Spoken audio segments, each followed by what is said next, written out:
네, 함께 말씀을 나누지요. 네, 부모 공경은 천륜이다 이렇게 말씀을 정해봤습니다. 미국의 영향을 받은 전 세계 교회는 5월 두 번째 주일을 어버이 주일로 지킵니다.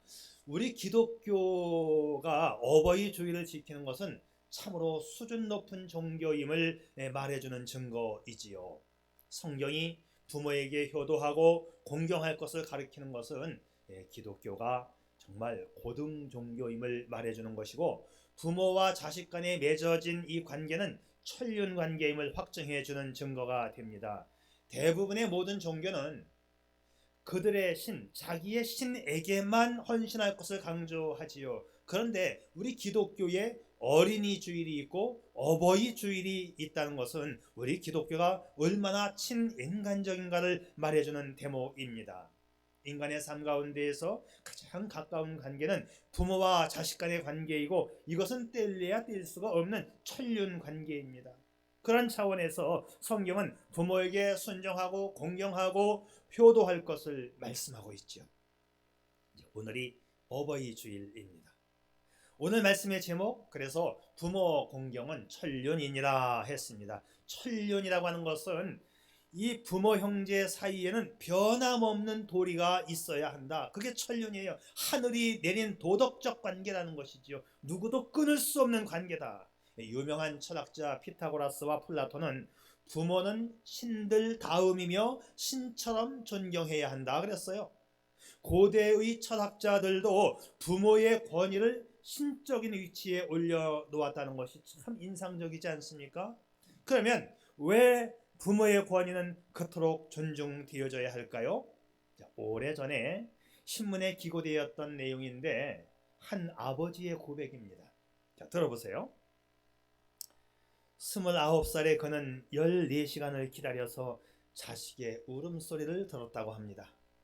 자기 부인이 분만실에 들어가서 산고를 치르고 있을 때 그는 문 밖에서 무려 14시간을 기다렸다. 초조하게 기다리다가 마침내 듣게 된 아기 울음소리에 그는 그 기쁨을 잊을 수가 없었다라고 말합니다. 그리고 37살에 그 자식이 초등학교에 들어가서 우등상장을 타왔을 때 그걸 액자에 넣어 방에 걸어놓고 쳐다볼 때마다 그렇게 행복해했다. 누렇게 바래질 때까지. 48살에 자식이 대학 입학시험을 치르는 날, 이 아버지는 직장에 나가기는 했지만 하루 종일 일이 손에 잡히지 않았고, 그렇게도 가슴이 울렁거리고 초조할 수가 없었다. 생애에 있어서 가장 초조한 시간으로 기억된다. 53살에 자식이 첫 월급을 타서 아버지 네일을 하나 사왔을 때 쓸데없는데 돈을 쓴다고 나무랬지만 밤이 늦도록 그 네일을 입어보고 또 입어보고 만져보고 행복해했다. 61살에 딸이 시집을 가는 날, 딸은 도둑놈 같은 사위 얼굴을 쳐다보며 한바구음을 짓고 있는데 나는 멀리 서서 나이 든 이후 처음으로 행복에 겨워 눈시울이 뜨거워졌다. 아버지의 마음입니다. 그저 부모는 자식이 잘 되기만을 바라는 간절한 마음이 있지요. 그래서 부모님은 참 귀한 존재이고 공경함에 있어서는 하나님과 같은 존재입니다. 자, 그래서 저는 첫 번째 대목으로 부모 공경과 하나님 섬김은 동급이니라. 화면을 보시면 그렇게 되어 있습니다. 자, 성경은 하나님과 부모님을 공경의 대상에서 최고의 위치에 올려놓고 있습니다. 우리는 모두 하나님의 손에 의해서 창조되어진 사람들이지만 동시에 부모님에 의해서 출생되어지고 양육받은 사람들입니다. 아버지의 말없는 묵직한 사랑과 어머니의 눈물과 기도, 그리고 사랑과 수고의 희생으로 성장되어진 사람들이지요. 오늘 우리는 낳아주시고 길러주신 부모님에게 무한한 감사와 존경하는 마음을 가져보고, 또 실제로 이 감사와 존경하는 마음이 행동으로 나타나서 효도하는 삶을 살아야 하는 그 이유를 생각해 보려고 합니다. 이미 부모님을 하늘나라에 보내드린 분들이라고 할지라도 하늘에 계신 부모님께 감사한 마음을 가지는 것도 중요합니다. 왜냐하면 우리가 천국에 가서도 주님 다음으로 제일 먼저 찾고 그 앞에 무릎을 꿇어야 할 사람은 바로 우리의 부모님들이기 때문입니다. 또 우리가 이 땅에 살면서 더욱 말할 것도 없는 것은요, 돌아가신 부모님을 기억하고 그 부모님의 유훈대로 살아가는 것은 빼놓을 수 없는 효의 덕목 가운데 하나이고, 우리가 그렇게 부모님의 유훈대로 살아갈 때 하늘에 계신 우리 부모님이 얼마나 기뻐하실까요?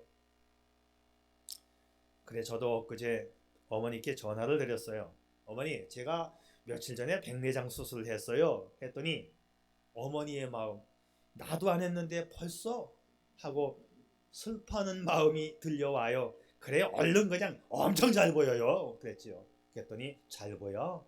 그리고 안도의 마음을 갖는 것 같아요. 그러면서 제가 이런 말을 했습니다. 어머니, 제가 백내장 수술을 하고 나니까 할머니 생각이 났어요. 할머니가 돌아가시기 몇 해 전부터 뿌옇게 보인다고 하셨는데, 생각해보니 할머니도 백내장이셨는데 수술을 못 해드렸잖아요. 어머니가 목이 메이면서 하시는 말씀이, 맞아, 나도 그게 마음에 걸려. 다만 몇 년인간이라도 밝은 세상에서 살게 하셨어야 했는데 수술 못 해드린 게 마음에 걸려. 그렇습니다. 다시 한번 기억합시다. 부모는 공경에 있어서 하나님과 동급이라는 사실입니다. 성경은 이렇게 부모 공경을 강조하고 있습니다. 성경은 부모 공경하는 일과 하나님 섬기는 일을 동등 위치에 놓고 있어요.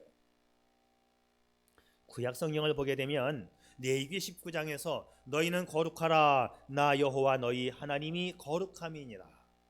너희 각 사람은 부모를 경외하고 나의 안식일을 지키라. 여기서 모세는 거룩한 하나님을 섬기는 너희들은 부모를 공경하고 나서 안식일을 지키라, 이렇게 되어 있습니다. 이것은 부모 공경하는 문제를 하나님 섬기는 일과 동급으로 간주하고 있다는 것이지요. 부모 공경하는 일과 하나님 섬기는 일을 같은 일로 간주하고 있는 말씀은 신약 성경에도 있습니다. 바리새인들과 서기관들이 부모 공경하는 일과 하나님 섬기는 일에 차등을 두어서 생각하는 것을 책망하는 장면이 있습니다. 일명 이 고르반 핑계 사건인데요. 이 고르반이 뭐냐 하면, 고르반은 부모님께 용돈을 드려야 하는데 그 돈으로 하나님께 헌금을 했을 때 하는 말이 고르반입니다. 그러니까 부모님이, 아들아, 너 왜 이번 달 용돈 나한테 안 주니? 그러면 고르반, 하나님께 드렸기 때문에 이번 달 용돈 없습니다. 끝나는 거예요. 근데 이 고르반을 아주 악용하는 아들들이 있죠. 네? 아들아, 돈이 없다. 고르반. 자, 이것에 대해서 예수님이 책망을 하십니다. 너희가 너희들 개인적인 방식과 전통을 지키려고 하나님의 계명을 저버리는도다. 모세는 너희 부모를 공경하라 하였느니라.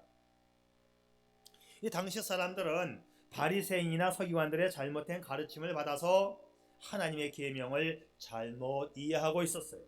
자, 이에 대해서 예수님은 너희는 성경을 너희 전통과 방식대로 해석하고 적용했다고 책망하시면서 모세 율법에 너희 부모를 공경하라 하지 않았느냐? 자, 요한일서에 또 이런 말씀이 있죠. 누구든지 하나님을 사랑하노라 하고 그 형제를 미워하면 이는 거짓말하는 자니 보는 바 그 형제를 사랑치 아니하는 자가 보지 못하는 바 하나님을 사랑할 수 없느니라. 너희가 정말 하나님을 사랑한다면 보이는 너희 형제부터 사랑하라. 자, 형제의 사랑보다 더 선행되어져야 하는 부모 공경을 하지 않는다면 너희는 하나님을 사랑하는 것이 아니다라는 말씀이에요. 에베소서에 보게 되면 부모님 공경이 하나님을 섬기는 일과 동급이라고 하는 또 강력한 말씀이 하나 있어요. 내 아버지와 어머니를 공경하라. 이것은 약속 있는 첫 계명이니라. 구약 성경에 명시된 첫 계명은 하나님 사랑이지요. 그런데 신약 성경에서는 부모 공경 역시도 첫 계명이다, 동급으로 놓고 있어요. 여러분, 세상의 어느 종교가 부모 공경이 첫 번째 계명이라고 말합니까? 이거 굉장히 충격적인 얘기 아닙니까? 오직 기독교만이 왜냐하면 하나님께서 인간을 창조하셨고 인간과 함께 하시며 인간을 사랑하시는 하나님이시기 때문에 천륜으로 맺어진 이 인간관계, 형제간의 사랑, 부모에 대한 공경, 이것은 너희가 나를 섬기는 것과 똑같이 해야 한다고 말씀하고 있는 거예요. 누구보다도 인간을 사랑하시고 잘 아시는 하나님, 그래서 하나님은 우리가 섬겨야 할 신 중에 가장 위대한 우리의 하나님이십니다. 그리고 하나님 말씀하시기를 너희 부모도 나를 섬기는 것처럼 그렇게 첫 번째 계명해 놓고 섬겨라 라고 말씀하지요. 자, 그래서 제가 두 번째 말씀드리고 싶은 것은 부모 공경은 천륜입니다.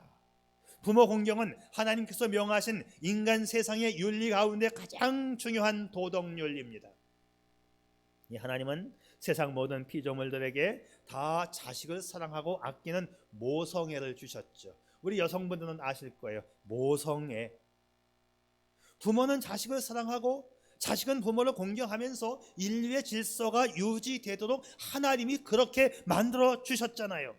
이걸 어기면 사람도 아니고 이걸 어기면 인간 세상은 유지될 수 없습니다. 그래서 천륜이에요. 하나님의 섭리로 정하여 끊을 수 없는 천륜으로 맺어진 관계가 부모와 자식 간의 관계입니다. 인간이라고 한다면 마땅히 지켜야 하는 하늘이 내린 돌이 바로 천륜이지요. 자, 다시 성경으로 돌아가 볼까요? 성경은 자녀가 부모에 대하여 침범할 수 없는 경계선을 정해주고 있습니다.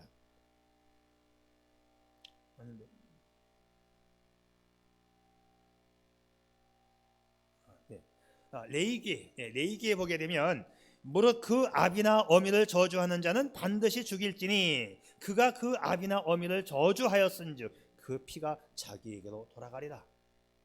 부모를 공경하는 천륜의 법이 얼마나 강하면 부모를 저주하면 말로만 저주해도 사형에 처해진다고 성경은 말합니다. 그러니까 욕을 해도 안 되고 무력 행사를 해도 안 되고 짜증을 내어도 안 되는 거예요. 지금은 구약시대가 아니지만 부모에 대한 이 불가침의 정신만은 그대로입니다. 부모는 하나님을 대신해서 생명을 공급하는 자이고 하나님의 권위로 자녀를 양육하는 자이기 때문이지요. 그래서 부모는 섬김에 있어서는 하나님과 동급이고 부모 공경은 천륜이라는 거예요. 자식은 부모의 허물이 보여도 눈을 감아드려야 합니다. 눈을 감아야 하는 거예요. 자, 이제 우리가 읽은 오늘 창세기의 말씀을 한번 들어가 보겠습니다. 노아가, 아버지가 어느 날 포도주를 마시고 술에 취하여 깊은 잠이 들었죠. 조금 취한 정도가 아니고 자신의 몸을 제어할 수 없을 만큼 아주 만취 상태가 되어서 그만 실수를 범했는데 옷을 다 벗어 제키고 벌거벗은 채로 아버지가 잠이 들었어요. 자, 이 사건을 두고 노아는 당대의 의인이고 완전한 자라고 했는데 어떻게 노아가 이럴 수가 있느냐 하면서 의문을 제기하는 사람도 있습니다. 또는 노아가 잠시 실수해서 추태를 부렸다고 폄하하는 사람도 있어요. 또 어떤 분은 그게 뭐 다 인간이지 하고 인간의 한계라고 설명하는 분도 있습니다. 저는 그렇게 설명하지 않아요. 어찌 보면 맞는 것도 같지요. 잠시 실수를 했다? 그게 뭐 인간의 한계지, 맞는 것 같아요. 자, 그러나 저는 이 노아의 술 취한 사건이 노아의 신앙과 품행이 형편없어서 그렇게 된 거라고 보지 않습니다. 성경을 피상적으로 보게 되면 그렇게 볼 수 있지만 성경을 좀 깊이 한번 저와 함께 보겠습니다. 지금 노아가 술 취한 시점이 언제냐? 노아 홍수가 끝난 다음. 그러니까 노아 홍수 이전과 노아 홍수 이후는 세상이 달라요. 새로운 세상, 달라진 세상에서 노아가 술에 취했어요. 자, 오늘은 이 노아 홍수와 관련해서 변화된 세상을 설명하는 시간이 아니기 때문에 제가 자세한 말씀을 드릴 수가 없어요. 자, 세상은 일단 노아 홍수 이전과 홍수 이후는 다르다는 것을 일단 알아야 되는데요. 제가 조금만 설명할게요. 자, 성경을 자세히 한번 읽어보시면 노아 홍수 이전에는 사람들의 수명이 평균 900살까지 갔어요. 그런데 불과 며칠 사이입니다. 40일 홍수를 겪고 나니까 인간의 수명이 급작스럽게 절반으로 뚝 떨어져요. 100년도 안 지났어요. 50년밖에 안 지났어. 40일밖에 안 지났어요. 근데 급작스럽게 그 1년 사이에 수명이 절반으로 뚝 잘라지고 점점 수명이 내려갑니다. 여러분 이거 성경에서 보셨어요? 오늘 다시 가서 보세요. 노아 홍수 이전에는 평균 900살 살던 사람이 홍수 이후에 불과 한 두세 달 후에부터 막 죽어가기를 시작해요. 그리고 300살 살고 많이 살아야 400살, 점점 수명이 내려갑니다. 왜 그럴까요? 노아 홍수를 기점으로 해서 세상이 바뀌었다는 걸 우리가 알아야 돼요. 세상에는 홍수 이전에는 비가 한 번도 오지 않았죠. 아시죠? 쾌적하고 아주 좋은 환경이었어요. 근데 홍수 이후에는 이제 세상이 바뀌었어. 비가 와, 햇볕도 강해, 땅이 습해졌고 세균과 바이러스가 전파되는 세상으로 바뀌었다는 것이지요. 그래서 사람들이 세균과 바이러스에 감염이 되면서 병들어 죽게 되니 수명이 절반 이하에서 막 내려가기를 시작했습니다. 지금 세상하고 똑같아진 세상이 되었다라는 거예요. 이게 성경이 참 기가 막힌 사실입니다. 언제부터 이 지구가 지금의 상태와 똑같아졌는지를 말해주는 유일한 단서가 성경 말씀에 있다는 것이지요. 자, 여기서 왜 노아가 술에 취했는지를 알 수 있는 단서가 나옵니다. 자, 과거에는 포도즙을 짜서 몇 날 며칠을 두고 먹어도 아무 이상이 없었어요. 홍수 이전에는 술 취한 사람이 한 명도 안 나왔습니다. 그런데 노아 홍수 이후에는 포도즙을 짜서 놔두면 세균에 의해서 자연 발효되고 알코올이 되어서 술이 되는 거죠. 이거를 그 사람들이 알았겠어요? 과학이 발달되었나요? 왜 이 술이 시큼해지는지, 왜 이 술이 알코올이 되었는지, 왜 내가 이걸 먹으면 정신이 몽롱해지는지 몰랐던 거죠. 저는 그렇게 해석을 지금 하고 있는 것입니다. 그래, 이날도 노아는 아무 생각 없이 그들의 음료수이고 그들의 주식이었던 포도즙을 마셨는데 자기도 모르게 취하게 되었다고 보는 것이 정확한 성경 해석 방법이 아닐까요? 자, 더 자세한 이야기는 성경 공부 시간대에 제가 좀 더 자세하게 다루도록 하겠습니다. 예, 여하튼 노아가 술에 취하여 벌거벗고 잠을 잤습니다. 노아에게는 세 아들이 있었죠. 셈, 함, 야벳입니다. 홍수 이후에 이제 새롭게 시작된 인류의 조상이라고 말해요. 다 죽고 3형제만 남은 거예요. 노아의 식구 8식구만 남았어요. 자, 인류는 셈족, 함족, 야벳족으로 분류가 되지요. 근데 뭐 이때부터 이제 좀 과하게 뭐 이제 누구는 흑인이 되고 누구는 백인이 되고 이제 이렇게 이야기하는데, 그러면 삼형제가 아예 태어날 때부터 하얀 사람, 까만 사람, 우리 같이 노란 사람으로 나왔느냐? 그건 아니겠죠. 한 아버지의 삼형제가 어떻게 흑인 까맣게 나오고 아예 하얗게 나오고 그랬겠어요. 똑같이 비슷하게 나왔는데 살아가는 이제 지역에 따라서 이제 얼굴빛이 까매지고 하얘지고 누래지고 막 그렇게 됐다고 보는 것이 정확할 겁니다. 성경을 잘 보시게 되면 셈족은 히브리 페르시아 쪽으로, 중앙아시아 쪽으로, 동쪽으로 이주해 갔다라고 되어 있어요. 그러니까 동쪽 중앙아시아 쪽으로 이주해온 셈족은 바로 우리들에 해당이 될 거예요. 바로 그것이 셈족이 우리가 황인종이고, 또 함족은 가나안, 또 구스라는 이름을, 구스는 에디오피아, 이집트의 옛말 아닙니까? 이 함족은 아프리카 남쪽으로 이주해 가면서 얼굴이 꺼멓게 되는, 그래서 흑인들의 조상이 함족으로 보는 거지요. 그 다음에 야벳 쪽은 큰 바다를 끼고 이주해 간 것으로 되어 있습니다. 자, 가나안 땅에서 큰 바다 지중해를 끼고 유럽 쪽으로 건너가서 유럽 일대에 살고 있는 백인들의 조상이 된 거지요.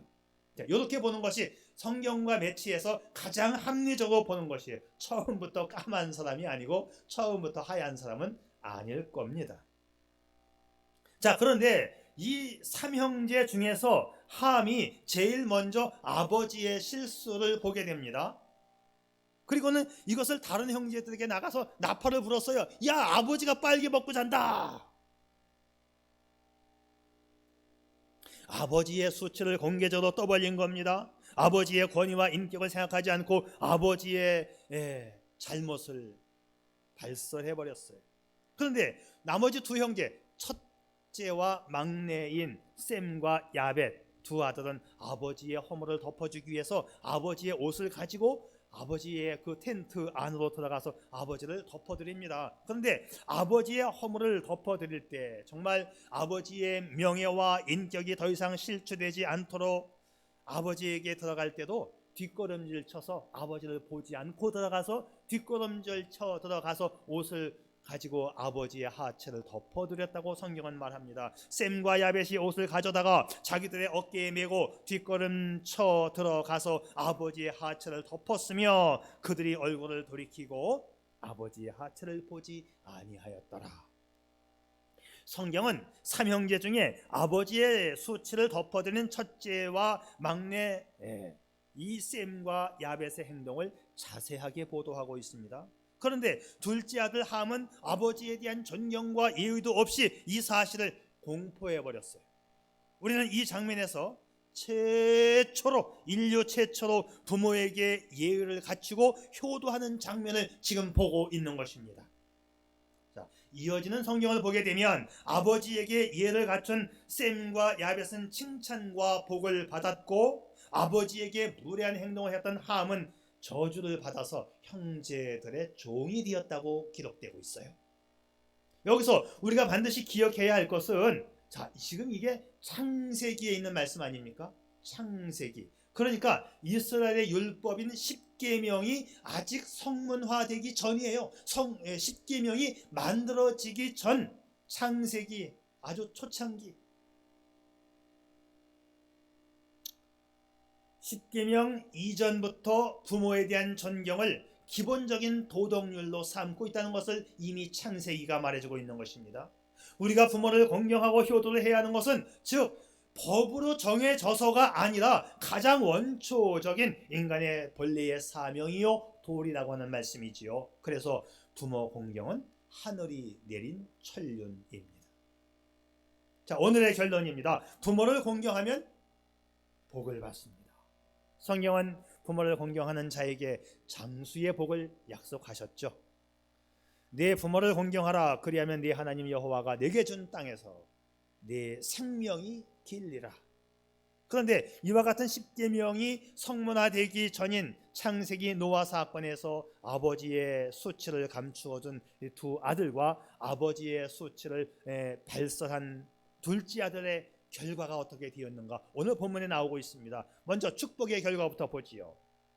아버지의 수치를 덮어준 셈과 야벳 26절 셈의 하나님 여호와를 찬송하리라. 와, 축복의 선언이 나옵니다. 여러분 이거 그냥 무심코 넘기고 읽으면 셈의 하나님 여호와를 찬송하리로다 하고 그냥 넘어갈 수 있는 부분이지만 이거 굉장히 중요한 성경 구절입니다. 누구누구의 하나님 이런 표현 말이죠. 여러분 여기다가 여러분의 이름을 한번 집어넣어 보세요. 이대환의 하나님, 최순환 장로님의 하나님, 어마어마한 축복이에요. 하나님이 나의 하나님이라고 말해주는 거예요. 셈의 하나님 여호와를 찬송하리로다. 엄청난 영적 축복이 셈에게 전달되고 있는 거지요. 27절을 보게 되면 하나님이 야벳을 창대하게 하사, 이 말씀의 의미는 야벳의 지경을 넓혀 주셨다는 거예요. 야벳이 이제 유럽 쪽으로 건너간 백인의 조상 아니에요. 백인들을 부자 되게 하셨다. 자, 이번에는 저주의 결과를 또 한번 볼까요? 아버지의 수치를 발설한 함, 흑인들의 조상이라고 보는데요. 25절 가나안은 저주를 받아 그의 형제의 종들의 종이 되기를 원하노라.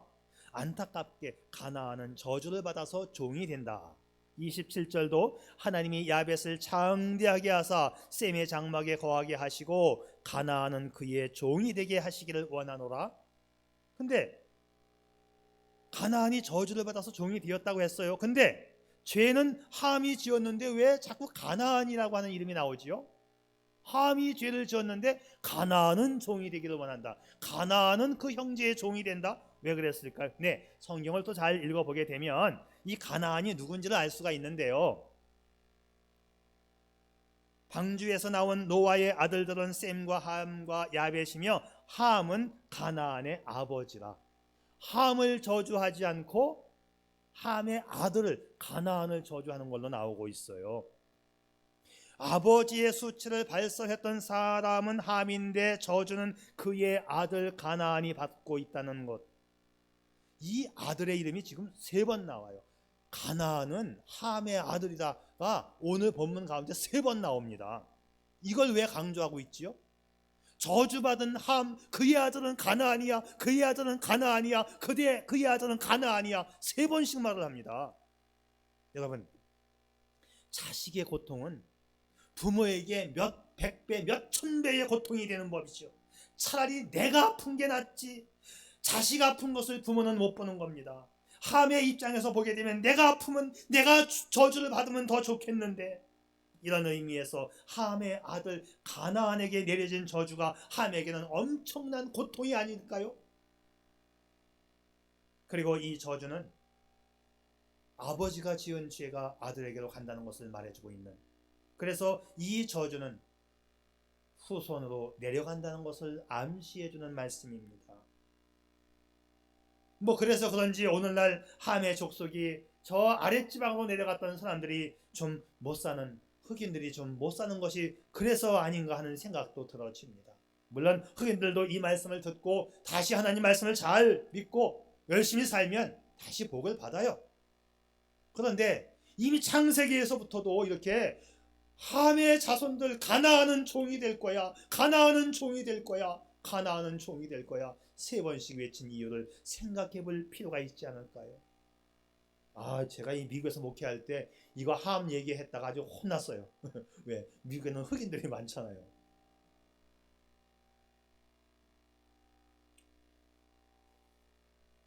정리합니다. 효도도 불효도 심는 대로 거두지요. 그리고 자손 대대로 이어갑니다. 효도는 축복이 약속된 첫 번째 계명입니다. 효도하는 일이 당연한 일이지만 하나님은 효도하는 자에게 큰 복을 약속하셨습니다. 뿐만 아니라 불효에 대한 결과는 참으로 비참했습니다. 성경에는 효와 불효에 대한 축복과 저주의 말씀들이 너무 많이 나오기 때문에 제가 다 찾아 읽어드릴 필요는 없어요. 율법에 의하면 불효자로 판명된 사람은 이유를 묻지 않고 끌어다가 죽이라고 되어 있습니다.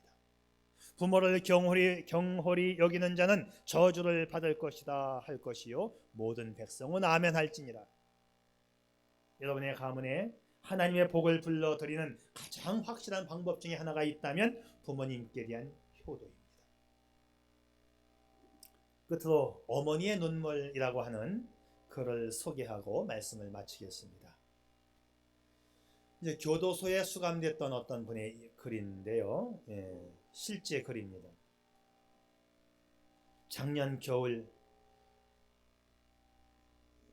교도소에 있는 나를 면회 오신 어머니께서는 창 너머로 고개 숙인 채 땅만 내려다보고 있는 이 불효자식에게 한마디 말씀도 없으셨습니다. 잠시 침묵이 흐른 후 어머니께서는 춥지? 이 한마디를 떨리는 목소리로 물어보셨습니다. 이 한마디를 하시고 억지로 눈물을 참으시느라고 어머니의 눈가는 붉어지더니 이내 한 줄기 눈물이 흘러내렸습니다. 그것은 그냥 눈물이 아닌 피눈물이셨지요. 춥지?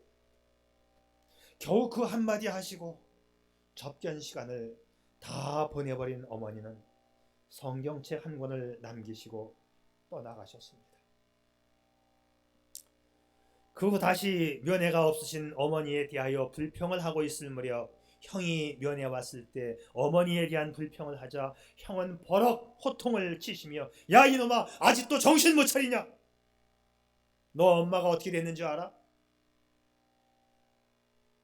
불길한 예감이 들어 다그쳐 묻자 형은 어머니가 며칠 전화를 안 받으셔서 찾아가 보니 엄동설한 추운 계절에 자식의 죄가 내 죄 때문이라고 방에 불을 끊으시고 나도 감옥 생활을 해야 한다고 하며 자식의 죄와 어미의 죄를 용서해 달라고 기도하시다가 멈춰 누우셨다는 것입니다. 자, 이 대목에서 그의 고백은 이렇습니다.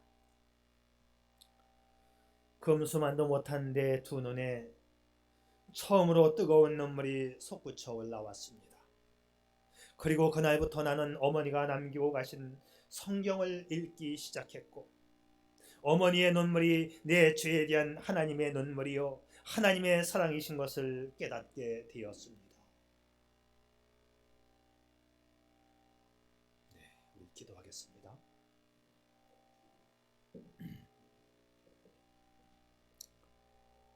효도는 어려운 것 같지만 하나님의 복이 약속된 계명입니다.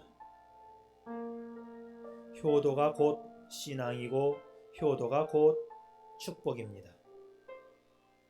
말씀 안에서 살아있는 신앙, 곧 행동하는 신앙을 배우십시다. 눈에 보이는 부모님을 공경하지 못하면서 하나님을 공경한다는 것은 거짓말입니다. 만일 당신이 살아계신 부모는 나몰라라 하면서 당신 자식을 위해서 뭐든지 다 하는 부모라면 그것은 참 어리석은 행동입니다. 왜냐하면 당신의 자식들도 당신이 보여준 그대로 제 자식만 위할 것이기 때문이지요. 효 역시도 대물림 되고 축복 역시도 대물림 됩니다. 지금 성경이 강력하게 요구하시는 첫 번째 계명은 부모님을 잘 섬겨 드리는 것입니다. 그러면 머지않아 그 효를 자식에게 돌려받게 될 것입니다. 하나님으로부터 축복을 돌려받을 것입니다. 효는 당연한 의무이지만 심은 대로 돌려받는 하나님의 법칙이기 때문이지요. 그러기에 효는 단순한 도덕이 아닙니다. 이것은 성경적 진리요 하나님의 뜻입니다. 하나님께서 우리에게 허락하신 육신의 부모를 잘 공경하고 또 우리의 부모님이 계시지 않는다 할지라도 그분의 뜻대로 살면서 말씀 따라가는 그 일, 그래서 우리는 신앙에도 합격점을 받으시고 축복에도 합격점을 받는 당신들이기를 축복합니다. 아멘.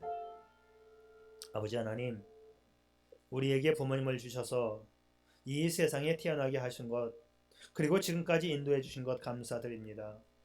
부모님들을 잘 공경하는 믿음 생활의 실천을 통해서 하나님을 섬기는 일에도 최선을 다하는 복된 성도, 부모님의 말씀, 유언을 따라 믿음 생활 잘하는 복된 성도의 삶이 되게 해 주시옵소서. 예수님의 이름으로 기도 올리옵나이다. 아멘.